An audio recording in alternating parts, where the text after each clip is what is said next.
네, 함께 찬양하며 매일 말씀 묵상 시작하도록 하겠습니다.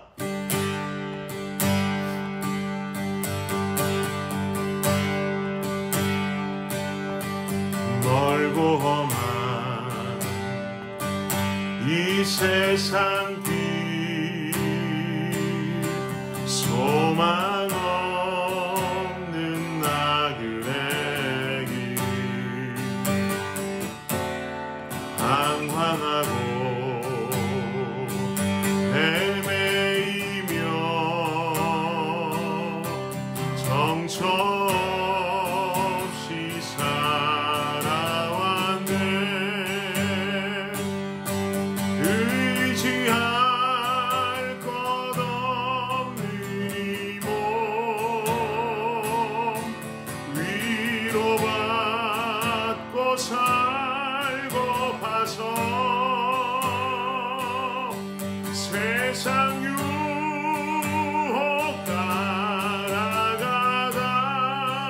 따라가다 모든 것을 다 잃었네. 무거운 짐 등에 지고 쉴 곳 없어 애처로운 몸 쓰러지고 넘어져도 위로할 자 내겐 없었네. 세상에서 버림받고 귀한 세월 방탕하다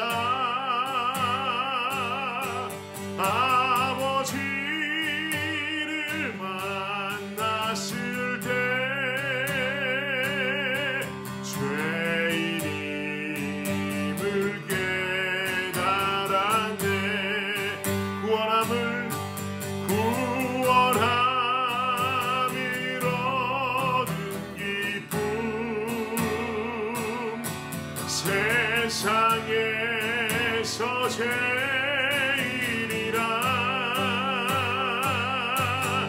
영광의 길 허락하신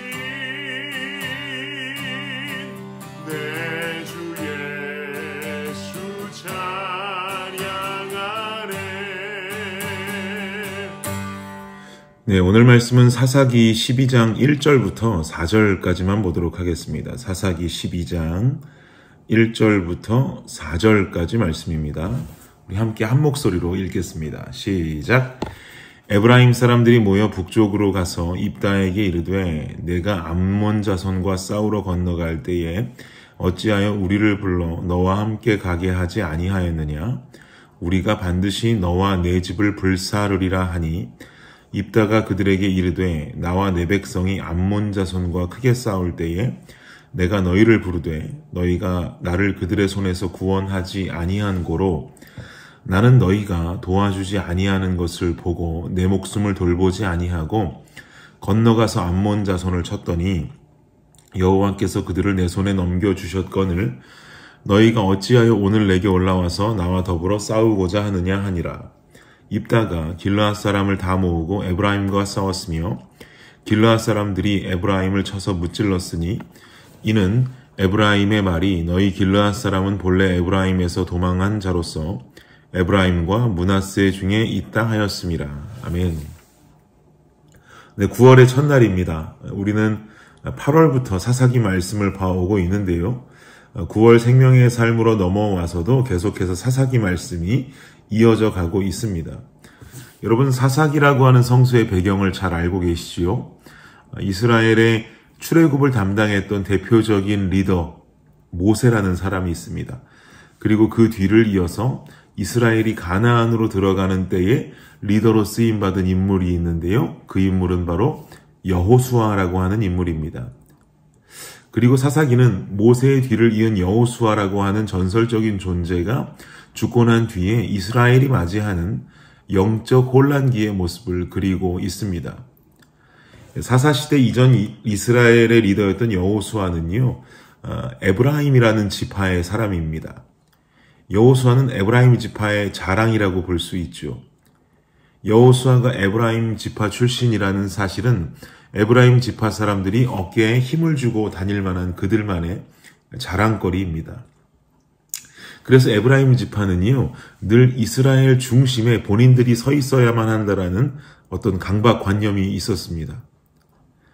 가나안 정복 후에 땅 분배를 받은 지역적 위치도 이스라엘의 중앙에서 약간 서편 쪽에 위치하게 됩니다. 늘 우리 지파가 주목을 받아야만 하고 우리 지파가 인정을 받아야만 한다라는 생각이 강한 자들이란 말이죠. 그것이요, 특별히 므낫세 지파를 만나면 더욱 그렇게 됩니다. 왜 그런가? 이유는요, 좀 더 위로 거슬러 올라가 보면 알 수 있습니다.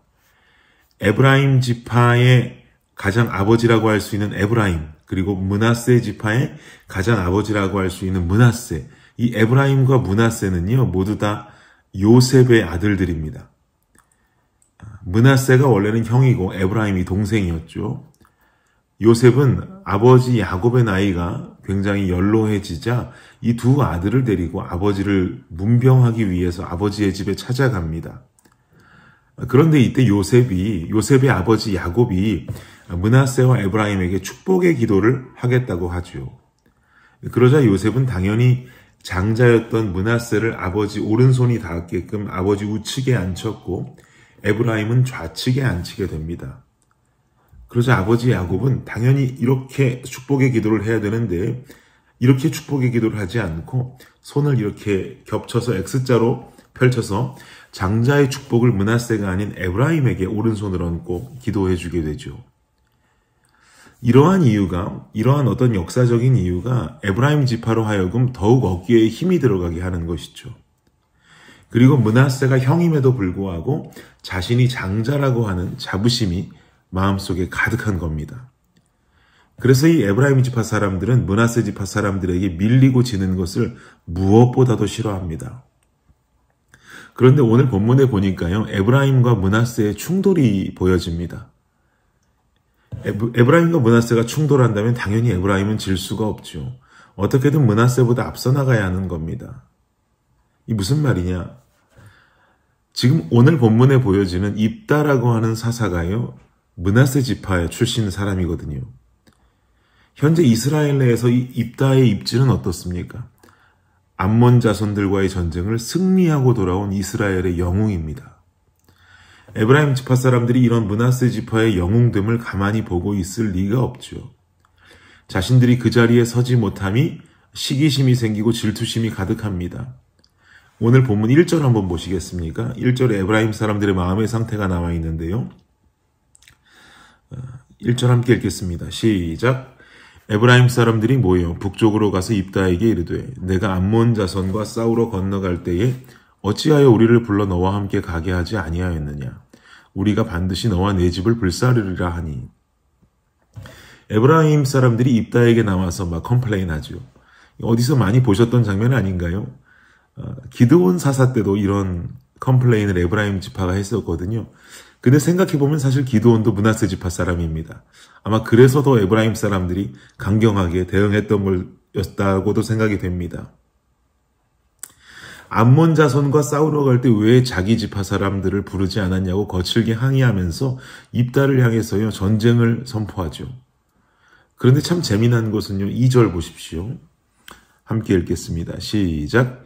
입다가 그들에게 이르되 나와 내 백성이 암몬 자손과 크게 싸울 때에 내가 너희를 부르되 너희가 나를 그들의 손에서 구원하지 아니한 고로. 무슨 말입니까? 입다가 안 불렀던 게 아닙니다. 입다는 에브라임을 불렀습니다. 외면하는 것은 사실 에브라임 사람들이었다는 이야기가 2절에 나와 있는 거죠.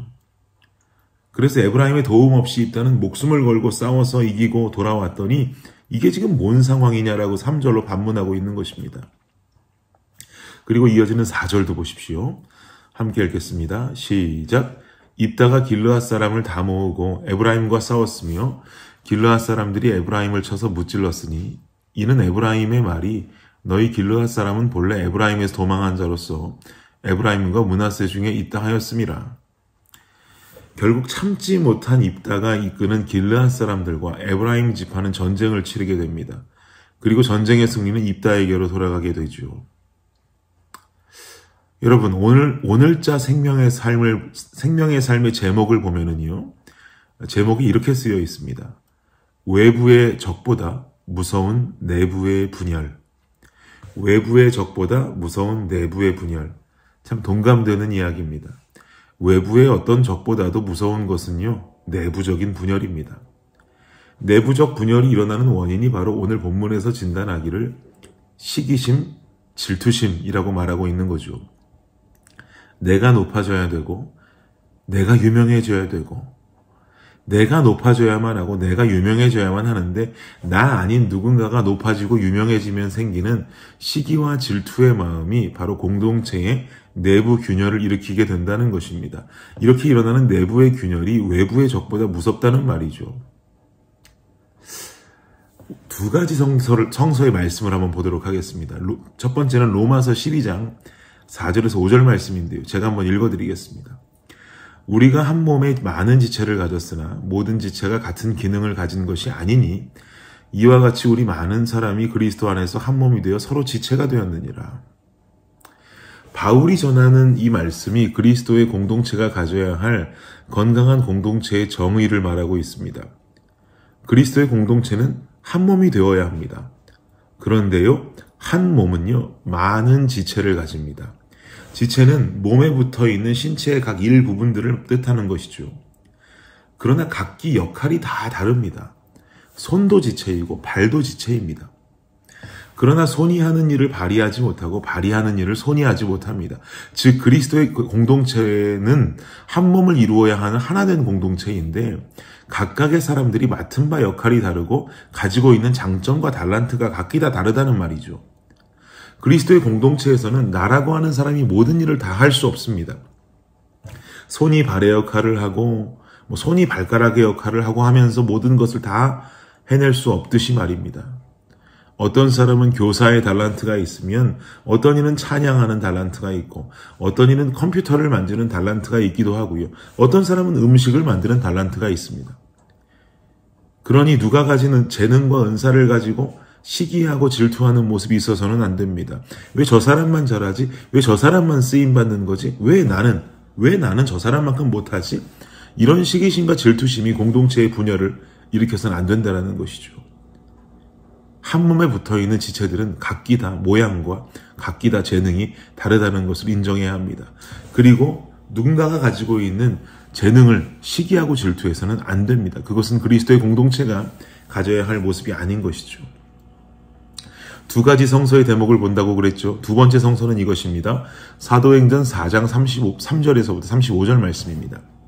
제가 읽겠습니다. 사도들이 큰 권능으로 주 예수의 부활을 증언하니 무리가 큰 은혜를 받아 그 중에 가난한 사람이 없으니 이는 밭과 집 있는 자는 팔아 그 판 것의 값을 가져다가 사도들의 발 앞에 두매 그들이 각 사람의 필요를 따라 나눠줍니다. 그리스도의 공동체는요, 부자도 있고 가난한 자도 있습니다. 모두가 다 부자일 수 없고 반대로 모두가 다 가난할 수 없습니다. 그런데 방금 읽은 사도행전 말씀 보니까요, 초대교회도 마찬가지의 모습이었습니다. 그러나 사도들이 큰 권능으로 예수의 부활을 증언하자 초대교회가 큰 은혜를 경험하게 됩니다. 그리고 나타난 현상은 뭔가요? 그 중에 가난한 사람이 없으니, 가난한 사람이 없어졌다고 말합니다. 왜 가난한 자가 없다는 것입니까? 가진 자들, 밭과 집 있는 자들이 그것을 팔아서 가난한 자들을 도와주었기 때문입니다. 지금 제가 우리 집 팔고 땅 팔아서 가난한 자들 돕자 이런 이야기 하는 것 아닙니다. 교회 공동체 안에는요, 특별한 어려움을 겪는 지체들이 있을 때가 있습니다. 특별한 어려움을 겪는 선교지가 있을 때도 있습니다. 그 지체를 위해서 다른 이가 모르게 조용히 그를 돕고 관심을 가져주고 사랑을 주는 일이 공동체 안에 살아있어야 합니다. 적어도 그곳이 그리스도의 공동체라면 그리해야 합니다. 그리스도의 공동체 안에는 재물이 가난한 자가 있을 수는 있을지 몰라도 절대로 마음이 가난한 자가 있어서는 안 됩니다. 서로 사랑하고 배려하는 공동체의 모습을 이룬다면 비록 가진 것이 없다 할지라도 마음만은 가난하지 않게 되겠지요. 그러면 부족한 자는 가진 자를 시기하고 질투하고 또 가진 자는 누군가를 무시하는 이런 세상의 이치가 그리스도의 공동체 안으로 마음대로 침투하지 못할 것입니다. 다시 말씀드리지만 외부의 적보다 무서운 것은 내부의 균열이라 했습니다. 시기와 질투가 우리 공동체 안에 존재한다면 우리 공동체의 내부도 위험합니다. 두 가지 성서를 통해 여러분께 말씀드렸습니다. 우리는 한 몸에 각기 다른 지체임을 잊어서는 안 됩니다. 그래서 누가 가진 은사와 재능을 가지고 시기와 질투해서는 안 됩니다. 두 번째는 가난한 자가 없었던 초대교회의 모형을 잊지 마시기 바랍니다. 우리 안에 정말 마음 가난한 자가 없도록, 그리고 우리 안에 특별한 어려움을 당하는데 어려움 속에 갇힌 자가 없도록 우리는 서로 돕고 사랑할 수 있는 공동체가 되어야만 합니다. 우리 주님의 교회 공동체가 그런 공동체가 되기를 원하고, 우리 주님의 교회 공동체가 그런 공동체의 모습을 이루어서 다른 타 교회들에게도 본이 될 수 있는 아름다운 교회 공동체의 모형이 되기를 간절히 원합니다. 이 교회 공동체의 모형은 누가 이루어가는 것입니까? 한 몸에 각기 다른 지체들, 우리 모두가 다 이루어가는 것입니다. 우리 함께 힘을 합쳐서 정말 아름다운 교회 공동체의 모형을 이루고 나아가 세상과 교회의 본이 될 수 있는 우리 주님의 교회가 되기를 예수님의 이름으로 축복합니다. 기도하겠습니다. 하나님 감사합니다. 시기와 질투는 내부에 균열을 일으킵니다. 하지만 우리 주님의 교회 공동체는 시기와 질투가 있는 공동체가 아니라 배려와 사랑이 있는 공동체가 되기를 원합니다. 각기 다른 한 몸의 지체들이 한 몸을 이룰 수 있는 단결력이 있기를 원합니다.